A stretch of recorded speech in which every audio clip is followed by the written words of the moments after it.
It's green for go. They're racing. He says go. He says ta-da. And Tiger Tara roars away from them on the home turn. Here comes another big boil over. Equine athleticism at its best. The king is in the castle once more. This is in one race. The rest are almost in another postcode. She is a star with a capital S. It's going to be a triple treat, a miracle three-peat.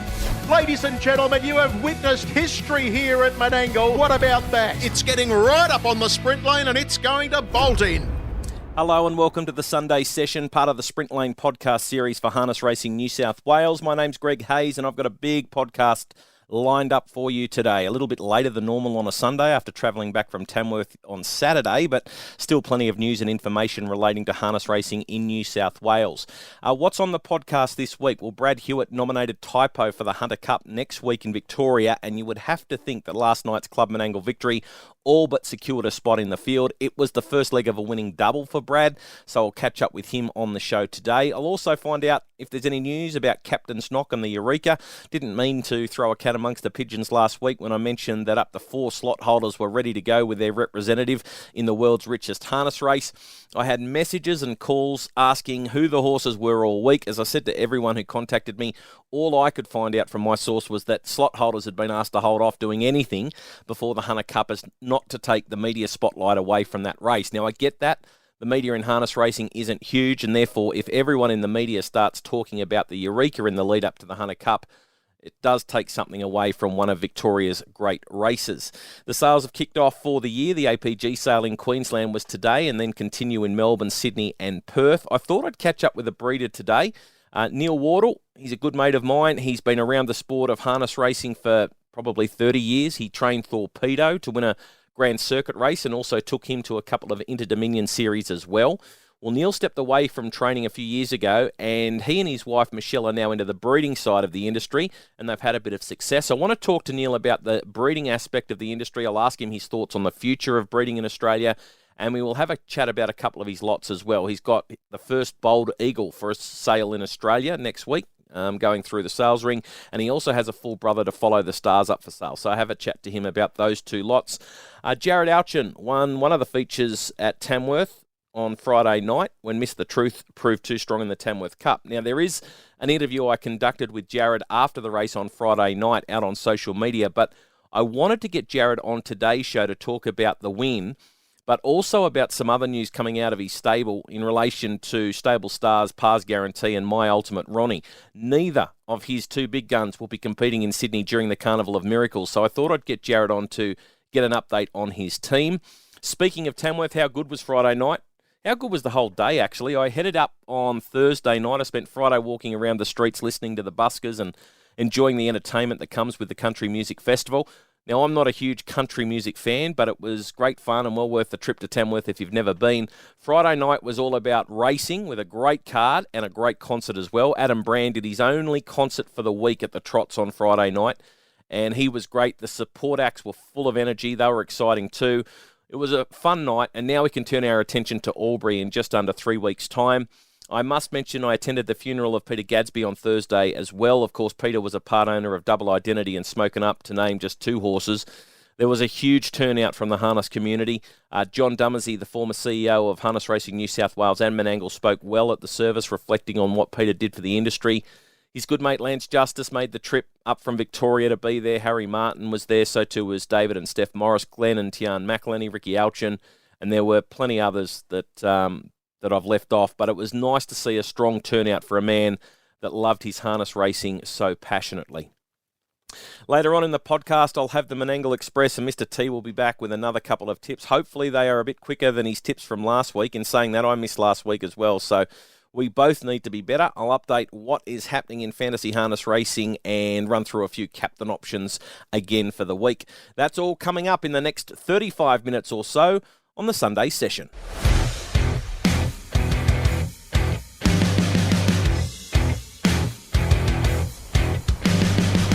These back markers are really struggling here. 27 and 5 the quarter as they swing. So Taipo's the leader with 300 metres left to go. Trying to stick with it is Spirit of St. Louis. He's still got the trail and now looks for a possible out. Magician right down the outside is Zeus Bromer. Can't find a better man running on 100 metres left to go. It's Taipo. Spirit of St. Louis can't find a better man. Taipo pulling out plenty though, and Taipo most of the way beats Spirit of St. Louis can't find a better man. Boom for fourth. Big night for Brad at Club Menangle on Saturday night.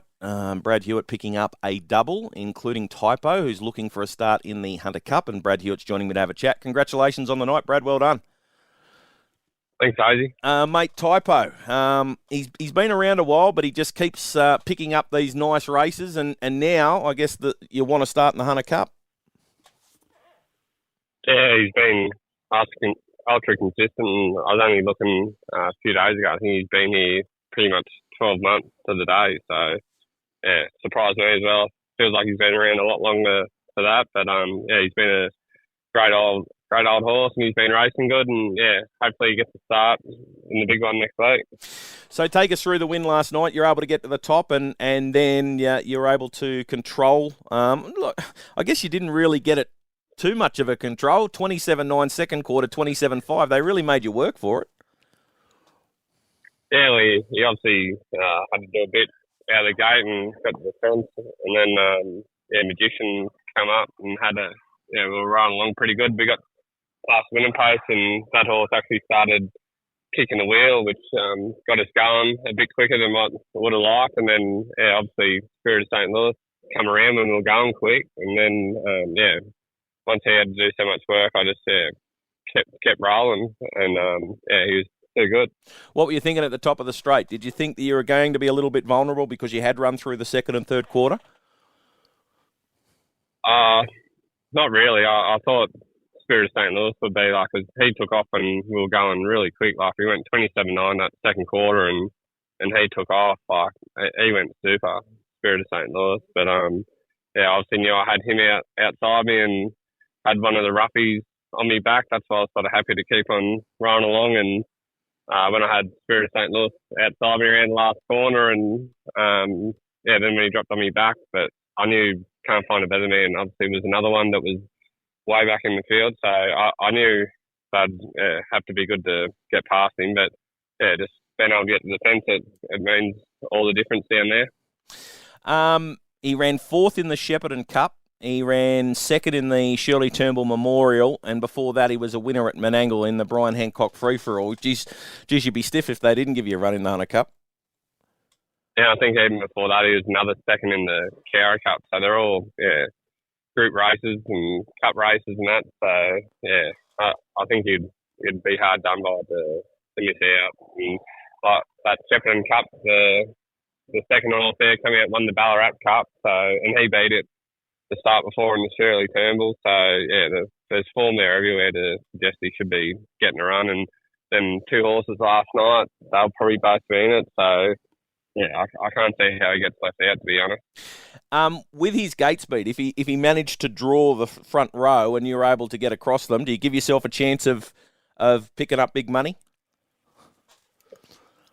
Just a nice try and draw, or even a good trail and draw. Like he's just been a bit devoid of luck of late. Like just things haven't quite worked out for him. Second row draws, and then the start before last night in the Shepparton Cup, he had to sit outside him again. But if he could get on the fence would be ideal. But even if he's just got a nice trail and draw and gets the right trip, like he's just as deadly from behind. It's just hard when he's the one out there doing all the bulletin work. Like there's not many that can sit outside him in that sort of class and be too good for him, other than Leap to Fame. Of course, they're probably all racing for second against him anyway. But if he could just get a nice little soft draw, and he'd be a big chance of running into some money. The second leg of the double on Saturday night was Majestic Trio. Now, we hadn't seen her at the races for a little while, and she turned up last week, and she wasn't on her best behaviour, but back to the mobile last night, she was too good for them. Yeah, I've actually been really happy with her again this prep, and I thought she'd run a really good race last week if she at a step, but it's always the risk you take, like fresh up for a few months and stand start. So, it was always on the cards that she might miss away. But, as you said, back to the Nova last night, and I actually wasn't expecting to lead. I was planning on going back, but she just took charge out of the gate, and that was all she wrote. She was, again, like 29.6, 29, third quarter, and then home in 28.9. So you just kept that speed constant, just made them chase. Yeah, like she's been a really good old mare. Like she's won that Group 1 in Queensland, and she's Group 1 placed at Menangle there behind Queen Elita. Like she's mixed it with the best for the last couple of seasons now, and just things didn't go right after Queensland last season. Like she come back and had 4 or 5 starts, and just had a few little problems with her. So just pulled the pin and freshened her up and went again. And I'm hoping she can get back to that really consistent form that we've been so used to, like all of last year. So what are the plans with her? Have you got a grand final in mind for her? Not really. I don't think we'll be taking her down to Victoria next week. Like they're just a class above the trotters down there. But probably just stick around Menangle, and they're racing for good money there each week. And more than likely this is going to be her last season. So she'll just keep on racing at Menangle. Maybe another Brisbane trip, just depending on how she's going, and that'll be it. She'll probably be off to the Bren Barn later this year. Captain's Knock was a winner last week at Menangle. That was his first run since winning the Breeders' Challenge. He'd had a couple of trials before that win. How's he come through that first up performance? Yeah, he's actually really good.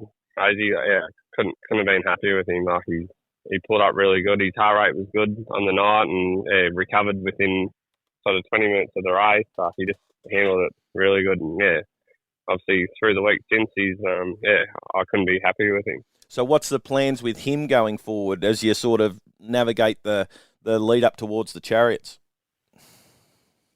Well, all things going well. I'll have to be taking Taipo next week, and the Bonanza's on there the same night. So if things work out there, then he might go for a trip there. Otherwise, he might just go around it. Menangle next Saturday, but I'd like to be taking the both of them down to Victoria. Mate, last week on the show I was talking, I tried to get a little bit of a lead from Harness Racing Australia, and all they'd tell me was that there'd been up to 4 slot holders looking to announce horses for the Eureka, and straight away I thought you'd have to be one of the 4. Has there been any negotiations for you with a slot for the Eureka? There's been just a little bit of interest. There's nothing close to being done or anything like that, but there's been like I said, a bit of interest, and we'll just have to see how the next month or so plays out. It's that would be a weight off your mind if you're able to get an early invite, because it just takes that pressure off, and you can set your goals. Yeah, well, when you have a think about things, like there's going to be a few that go pretty quick, and I think there's 2 or 3 of the slots you have to go in. Like there's a Queensland slot that you have to win that race for Queensland horses, same as the Tasmanian slot, and then I think the Stingo, you have to go in that race too. But I'm not too worried, to be honest. Like just keep on going as we are. But like he's one of the quality horses of his year, so you'd like to think someone's going to pick him up. Well, mate, congratulations with last night, another 2 winners, and of course that adds on to the Captain's Knock the week before. So you're having a good run at the moment. All the best of luck going forward. No worries. Thanks, Hazy.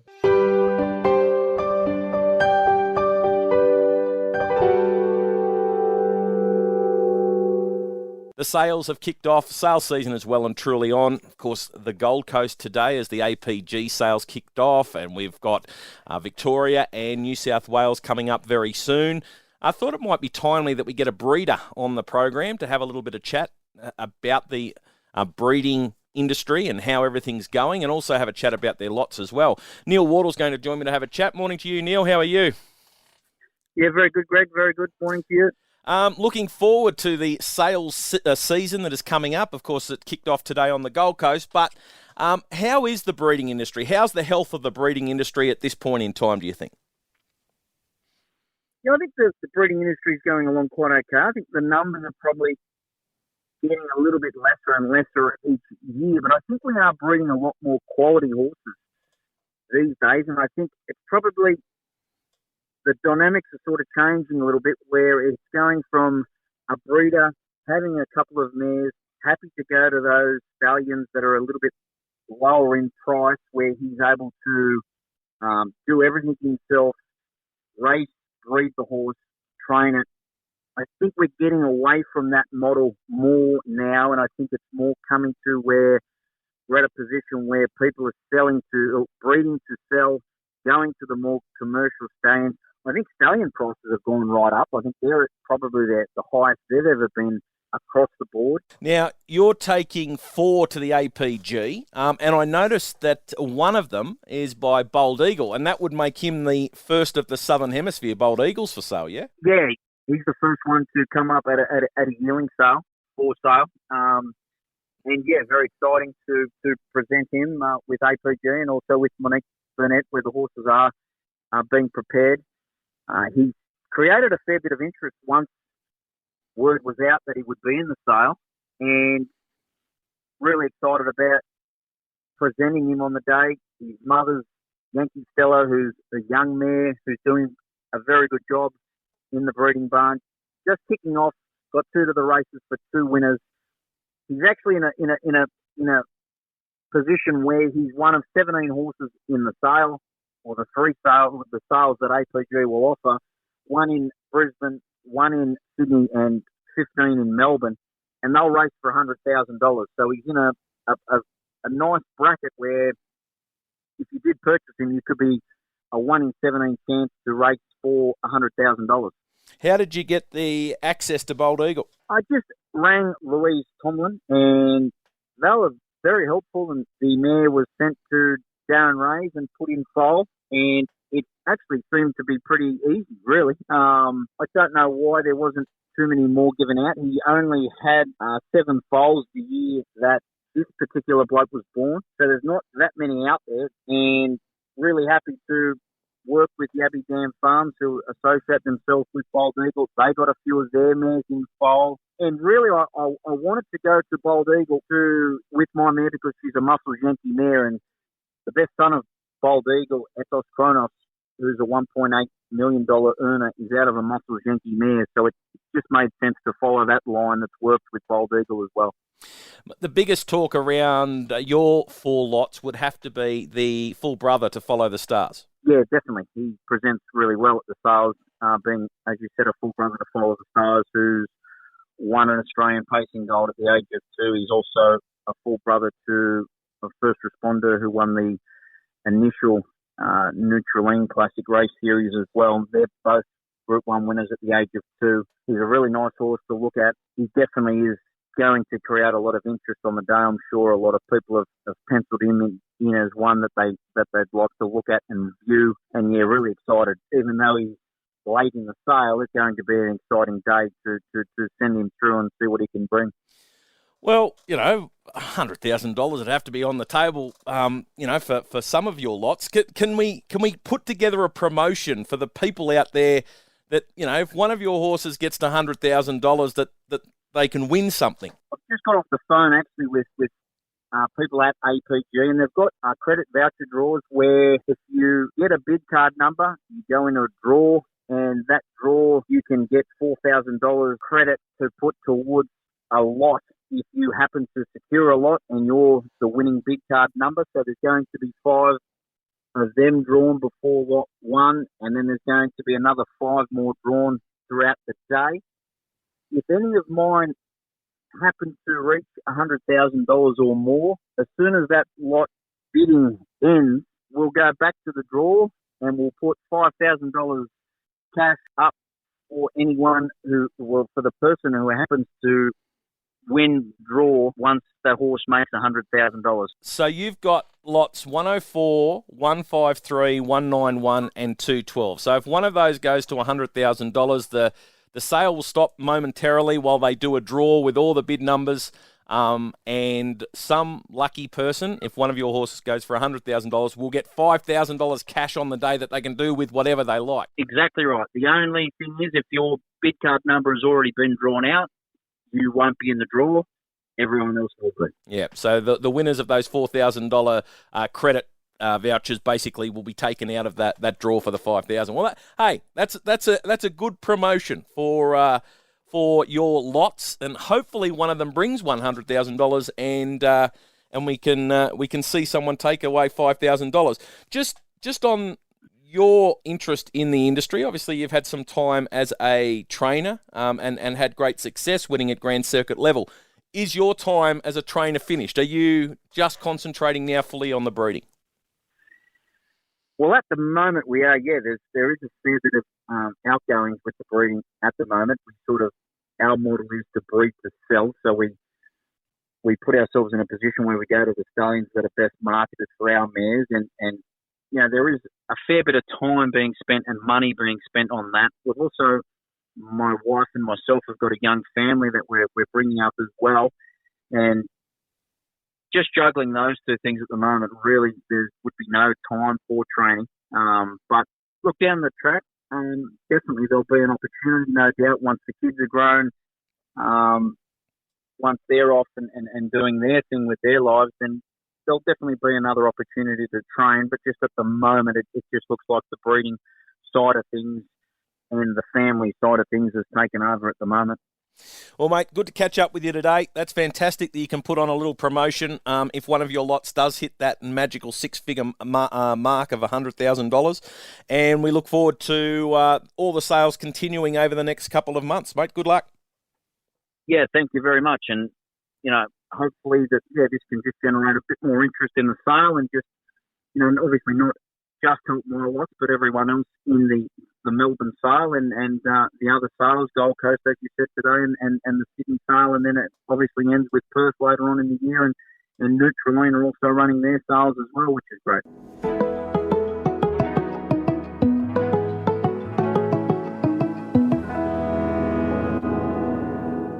Time for the Menangle Express, where I look at the races on Saturday night and see if I can spot a winner or two going forward. Race 1, the fave was Our Cosmic Major at $1.30. He looked the obvious one, and when he rolled to the front with Arden's Ace looking for cover, it looked to be all over in the early stages.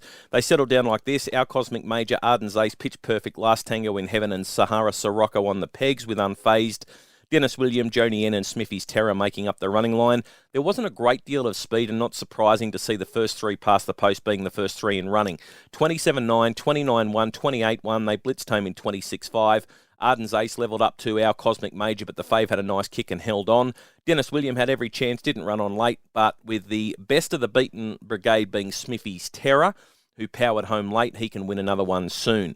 Race 2, Lose Dream was the $2.30 favourite, and its early speed was the key. It blasted off early and was able to cross Rocococo, and that turned out to be very important late. On the marker pegs, it was Lose Dream, Rocococo, Major Statement, Kalara, Juggernaut, and Sight to See, while the running line was the Fortunate Son, Our Sunset Delight, Swell Time, Better Than Federer, and Hooter. They burned early, 26-8, but backed it off through the middle half, 29-5 and 29. It became a dash up the straight, 26-7. Rocococo got around the leader's wheel, closed late, but officially missed by a half neck with Lose Dream hanging on. Any more speed in that middle half, and I think the second horse turns the tables. The Fortunate Son was gone on the turn, so Our Sunset Delight and Swell Time made their runs together. They were both good. Hooter was the only one who warmed up late. Race number 3 was over the long trip, and the favourite was Jarrod Alchin at $3.10. They found their positions pretty quickly. Jarrod Alchin was able to cross to the pegs before Ryan's Gangster was driven forward to find the lead. So the marker pegs, it was Ryan's Gangster, Jarrod Alchin, Give Me 5 Minutes More, Spirit King, Give Me a Reason, and Boys Have Time, which meant the horses off the pegs were Tishan Raider, Dad and Dave, and Dark Terror. The lead time was only 49.7, and the first quarter was 30.4. But the speed then went on, which was a bit of a surprise, 27.9, 27.2 through the middle half. Tishan Raider got up and put Ryan's Gangster to the sword on the turn, and those in the running line fanned with Dad and Dave and Dark Terror making their runs together. Ryan's Gangster rolled off the inside, giving Jarrod Alchin the run, but it was game over with Dark Terror at full speed down the outside. Dad and Dave was good in second after a nice trip, nothing to mention for those back in the field, the final quarter 28-2. Race 4, the shortest price favourite of the night was I'll Have a Bubbles at $1.10. She's coming off the gate without being fully pushed because everything wants to get to the pegs and then hand over to her, and that happened again. Just as well crossed before letting Coral Stride go, who let I'll Have a Bubbles roll to the front. And they basically went Indian File until the half. So it was I'll Have a Bubbles, Coral Stride just as well. Kill or Baby Shark, Nearly Big Time, Sugar for My Honey, Solar Express, Magic Moment, and Little Bliss. Magic Moment started the running line approaching the 800 with Little Bliss jumping onto its back. 27.5 followed by 28.5 and 28.2. I'll Have a Bubbles had them struggling on the turn and dashed away. Nearly Big Time worked away from the peg. Sugar for My Honey stuck to the inside looking for runs. And Little Bliss was safe for one run at them this week. Huge win for I'll Have a Bubbles. Just worried about the ease in which she's winning, which is a funny thing to say. Want to see her get into a dogfight and have to show some fight in a race. Huge win, talented mare. Nelly Big Time and Little Bliss got home well for second and third. Both did no work early. Sugar for My Honey got a run up the inside and was a bit unlucky after not getting clear running at a crucial time. It could have finished closer. Race number 5, Spirit of St. Louis, was the $2.30 favourite over the longer trip for the fast class horses. Taipo showed good gate speed to get to the front, and they settled on the marker pegs like this: Taipo, Double Encounter, Boom, and Total Diva. Magician was caught 3 wide, but progressed to the death as they turned into the straight the first time, which meant the running line was Magician, Outer Orlando, Star Major, Zeus Bromax, Spirit of St. Louis, and Can't Find a Better Man. The lead time was 48, a slow first quarter of 30.1. That was the key to this result. Spirit of St. Louis took off after seeing the slow first quarter and got to the death, but Taipo put the speed on then and ran from the 1,200 metre mark. 27.9, 27.5 were the next 2 quarters. Approaching the turn, Double Encounter stopped, which meant Spirit of St. Louis could drop onto Taipo's back and then have last crack. Can't Find a Better Man couldn't get the right trail into the race and was brought to the outside as they swung for home. Taipo never really looked in much danger. Slow first quarter was the key. Spirit of St. Louis had a crack late, closed the margin, but was never going to win. And Can't Find a Better Man finished off really well from the tail of the field. Not a lot from the rest. Boom was good, but Can't Find a Better Man was running away from him late. Race 6 was for the Trotters, and Constantinople was the $2.90 favourite. Majestic Trio showed speed and was able to cross down to lead Funky Monkey, and they quickly went into Indian File after that. Majestic Trio in front, Funky Monkey, then Sunny G, Have No Fear, Constantinople, Affair to Cover, On Advice, Monarch Stride, Victory Hill, and Escape the Pace. The lead time was 50.4, and they ran through the first quarter in 30.8. As they left the straight, Monarch Stride came away from the pegs and started the running line with Victory Hill jumping onto its back. They moved up slowly, and when they got close to Have No Fear in Constantinople, they came off the pegs as well. 29.6 and 29 seconds through the middle half. Majestic Trio was at full speed on the turn and rolled away from the pegs, giving Funky Monkey the inside run. Constantinople came to the outside, but as soon as he got into the clear, he went up in the air. He half-checked Victory Hill, who was building momentum at the time. Funky Monkey had the whole straight to get Majestic Trio and couldn't. Sunny G pushed through the middle for third. Victory Hill was flooding home for fourth. Follow It going forward. Nice run at its first run for the stable. Race 7, Mr. Robin Hood was the $1.12 favourite, but unfortunately the race replay wasn't put up on the website, so I can't review the last, which is a bit disappointing. Best winner of the night, I'll Have a Bubbles, destroyed her rivals, is going to meet stronger opposition soon, but she does look ready to step into some better races. Best driver of the night, 6 of the 7 winners led, so hard to go with a sit and steer job as the best driver of the night. I'll go with Robbie Morris on Dark Terror to win the third, got the right cover and came with a strong run to win. And best beaten run of the night, 2 spring to mind straight away, Smithy's Terror and Victory Hill. Take your pick. I think they will both be winning very soon. Down the back at the tab, 400 metres, third quarter, 29.9, and Fair Cruisin' skipped away. Up into it now is Double the Hunter, and zooming out wide is Miss the Truth, followed then by High Voltage. With a head full of steam, is charging up as well. 200 metres left to travel. Miss the Truth strikes the front. Double the Hunter booting up its inside. High Voltage is turning up 3-4 deep as they turn for home. Miss the Truth leads the way. Double the Hunter up the inside. Miss the Truth down the running. Trying hard is High Voltage. It's Miss the Truth and High Voltage. Miss the Truth. Miss the Truth wins. Second home was High Voltage. Third was Cassia's Deck. Big Friday night for Jarrod Alchin, picking up a double at Tamworth at their Carnival of Cups program, picking up the big race too, the City Cup, with Miss the Truth taking out the race. And Jarrod's joining me to have a chat. Congratulations, Jarrod. Another good night at the office.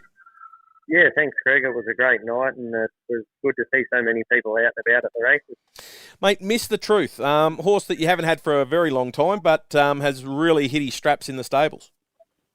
Yeah, it's a horse that we didn't think that much of when he sort of come. He was a bit of a tricky sort of horse, and he just kept improving the more we've done with him. So I just think he's going to get better and better, and he showed on Friday night what he can do, and hopefully there's bigger things in store for him. He's probably better known for his speed than his stamina, but he had to work really hard and chase down a runaway leader on Friday night. The way he won the race, did it surprise you at all? It did a little bit because he locked wheels up the back, and Ken said he actually nearly got kicked out. And talking to the owner and the previous trainer in the past, if that had happened to him, he would have sort of chucked the towel in. They said he's always had a lot of ability, but he used to think about it a bit. And Cam said when he did lock wheels up the back, he thought that might have been the end of it. But to his credit, he knuckled down and fought hard to the line. And yeah, it did surprise me a bit. You've had 24 hours since the race to have a think about it. Will you head towards Albury now? The fact that he's won that one bonus race, if he can pick up 3, he picks up that big cash prize? Yeah, I think we'd be silly not to. So, yeah, we'll aim at that and just see how he pulls up. It was so hot there last night, and it did take it out of him a little bit. So I think we'll just give him a few easy days, and then we'll just look at giving him a trial again like we did leading into this. I don't think we'll race him again. He's not a horse that needs to race. He's not a big growth horse, so we'll look to start him fresh again. What about My Ultimate Buddha winning race number 3 on the program? 3-year-old by Lazarus, who's starting to put together a pretty handy record. Yeah, he's a beautiful little horse. He's never been out of the money. He's never finished further back than third, and he's no superstar. Like, he's probably just a little bit below than better ones, but he's just a horse that kept getting a little bit better and a little bit better. So he's gone to the paddock now. He'll go down to... Well, he's actually already left. He's gone down to Yerriby. He'll have probably a month down at Yerriby, and then he'll come back, and we'll look to get him ready for the triad. He's purebred as well. Yep. So, yeah, we'll get him ready for the triad races. Mate, when I arrived on track last night, we were having a chat, and while it was a great result for the stable last night, couple of winners, it hasn't all been smooth sailing because a couple of the big guns we're not going to see in the next couple of weeks anyway. Pars Guarantee, what's the latest with him? Yeah, he comes back into work on Monday. He's been out of work since after the young Carnival of Cups. He copped a kick in the paddock from another horse, and yeah, he was a bit of a weird sort of one, but he copped a kick in the neck, and it sort of just put his neck out. So he was a bit sore and sorry for a few days, and had a bit of muscle wastage around that area, and the vet said he'll be fine, but he just needed to have a good spell. So we got it all looked over and got it scanned and everything, and there was no major damage, but just needed a good spell. So he's due to come back into work on Monday, which is exciting. So you got your fingers crossed that it'll have no long-term effects on his racing career? The vets seem to think everything will be fine, yeah. So, and the ladies out at the Spelling Farm, they do a terrific job out at Vanderbilt, and yeah, they said he's back fine. So yeah, he can come back into work on Monday, and we won't make any major plans with him. We'll just look to get him back and assess it from there once he gets back to the races. The Sydney Carnival will obviously come up too quick for him. Yeah, way too quick. So, is there like the race in Wagga? Yeah, I'd say that may even come up a little bit too quick for him. I'd like to think it won't, but I think it will. Yep. So I'm not going to push him. I'll just let him tell us when he's ready. Yep. But yeah, at this stage, we just get him back to the races, and who knows if he did improve, well, we can go to Queensland maybe, the Winter Carnival with him. But I'm not jumping to any conclusions yet. We'll just get through it, get him back to the races, and assess it from there. Your other very talented 4-year-old, Ronnie, what's the latest with him?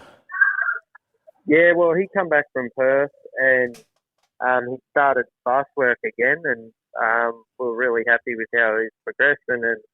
And he pulled up really lane the other day after we give him a little hit out on what was that, Thursday, I think it was, Wednesday or Thursday, and he pulled up quite lane, so we had the vet go over him, and he's just got a spur.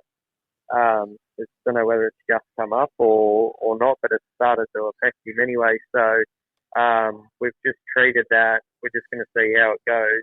He's got to have a couple of easy weeks, and then we'll assess. Hopefully, the treatment that they've done will work. But if that doesn't work, he'll have to have an operation, which will only be a minor one. But yeah, I'm hoping what the vet's done will work, and he'll only sort of set him back a couple of weeks. But if that doesn't work, he'll have to have an operation that'll set him back a little further. But yeah, we'll know more in a fortnight. So if everything went right, would the Wagga feature race be sort of his go around Easter time? Yeah, that'll be the aim at this stage. But as I said, we'll just we'll know more in a fortnight after he has a couple of weeks off, and then yeah, we're sort of hoping that that's best case scenario, that they've treated the spur and that it'll come right and we'll press on. But if not, he'll have to just go for an operation. But the vet seems to think that what he's done will work, and yeah, we'll press on to Wagga. Mate, the Perth trip, obviously not the results you wanted, but how did you enjoy the experience? I loved it, yeah. It's, we didn't have the results on the track, obviously, but I learned a lot, and it's just great to go over there and you meet new people and see how other stables do things. And if you only learn one thing, it's one thing you've learned. You know, I think you never stop learning, and it was great to see how I stayed at Greg and Sky Bond's place, and it's a terrific setup. They're so accommodating, and just see how they work them over there in the heavy sand, and yeah, just little different things that they do around the stables, and yeah, I think I learned a lot over there. So although didn't have any success on the track, I think going forward I'll put a fair few of them things into practice. Hopefully one day we've got another one good enough to go over, because I'd really like to go back over again. And the racing over there is so competitive, and the people are so nice. It's just everyone over there is nice. And yeah, couldn't speak highly enough of the place. What about the sales season? It's about to hit us. We've got Queensland on Sunday. Are you going to be involved in that? Yeah, I'm just landed actually up here now, so we'll go to the sales on Sunday, and we've got a few picked out, and Cumbie Park generally like to be active at all the sales, so this year will be no different. And I've actually had a fair few new clients jump on board and want to come in on a couple. So not only will we be looking for Cumbie Park, but we'll be looking for a few new clients. And yeah, if anyone else out there is interested, they can get hold of me, because we'll be active at all the sales. It is important, isn't it? Because it's about regenerating the stable. You've got to be looking for new horses coming through, and you know, next season's 2-year-olds aren't, you know, they're there to be bought. What about your 2-year-olds this year? Have you got a stack? Yeah, we've got a big bunch. They're just starting to screw down now, so we'll sort of get more of a guide within the next month how they're going to stack up. There's a couple that won't go early, but I quite like them, but they're a bit big and overgrown, so a couple of them will go back to the paddock. And we had one have a operation on a hock, had some OCDs in a hock, and another one sprained a hock. And so when you've got big numbers of babies, you're going to have these little things that can go wrong. But we've got our first 2 fillies will go to the trials on Wednesday. So where the one's a Lazarus filly and the other's an Art Major filly. So yeah, it's starting to ramp up now, and hopefully we can have some 2-year-olds in some big races coming up. Well, mate, congratulations with the results at Tamworth on Friday, and all the best of luck at the sales. No worries. Thanks, Greg. Winner, winner, chicken dinner. Winning. Hey, that's pretty good. Winner! That was legitness. That I say, all right. Wow, winning. Bam! Just like that. That's all there is to it, Dustin. That's all there is to it. A winner! Just like that. No winners for Mr. T this week, or me, to be honest. So the pickings are a bit slim. So the running totals are me on minus $65 and Mr. T is minus 94. No Bathurst fields are out this week just because of the Australia Day holiday. So that's going to make it a little bit more difficult for Mr. T. However, his two are Newcastle, Race 3, number 2, Dance by the Seaside for Kerry-Ann Morris and Josh Gallagher. That's on Monday. Had one run back from a break and it was down the track at Penrith when caught outside the leader. This looks a bit easier and Mr. T thinks it can get the job done. Menangle, Race 3, number 9, Mickey Be Good, jumped in and grabbed this one before me, before I could tip it. It was a huge run at Goulburn last week. It galloped at the start and still managed to finish second. It only needs to pace throughout to be winning. So that's Race 3, number 9, Mickey Be Good. My two, both at Menangle on Tuesday. Race 4, number 2, Ahana Dancer. Big drop back in class from racing Oliver Bubbles last start. Finished off nicely there. This is much more her type of race with Taylor Osmond's Claim. Gets in really well. So Sam Hewitt's team, they were firing on all cylinders before Christmas, and I think this mare can bounce back into winning form. So Race 4, number 2, Ohana Dancer. That's on Tuesday. And also at that same card, let's go Race 6, number 5, Aliberto. Love the trial winners in this section, and this bloke is coming off a 152.7 win at the trials since he last raced. He's only had the 3 starts. He does look destined for Saturday night honours at some stage in his career. The scratching is going to help him. He does look to be short in the market, but he does look to be the winner. So that's Race 6, number 5, Aliberto. Fantasy update. Well, if Cam Hart wasn't your captain, it was game over this week as he dominated everywhere he went. Champo 71 still leads overall on 6,824 points. Manning 1990 is second on 6,718, so a 106-point lead for Champo 71.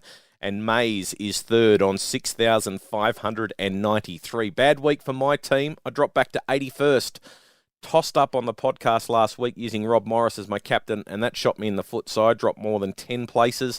Round 9 was another win for Champo 71 with 943 points, giving them their 4th round win, as well as the overall lead. Chalk Wedge was second with 935, I should say. I think you have to go Cam Hart with your captain this week, although keep in mind it is Hunter Cup night, so some of the leading drivers could head south. That's it for the podcast. Sorry, it is out a little bit later than usual. A big day yesterday coming home from Tamworth, so it took me a little bit longer to get going on a Sunday morning. Thank you to Brad Hewitt. Thank you to Jarrod Alchin for joining me, and also Neal Wardle for coming on the podcast. A reminder, if you see a first-timer win a race, to reach out on social media through X or Instagram and let me know, whether it be a trainer or a driver, I don't mind. I try and keep my eyes on all of the results across the state, but occasionally one slips through. So keep me up on my toes and let me know if you do see a first-time winner so I can get them on the show. Have a great week, and I'll catch you again next Sunday for another edition of the Sunday Session.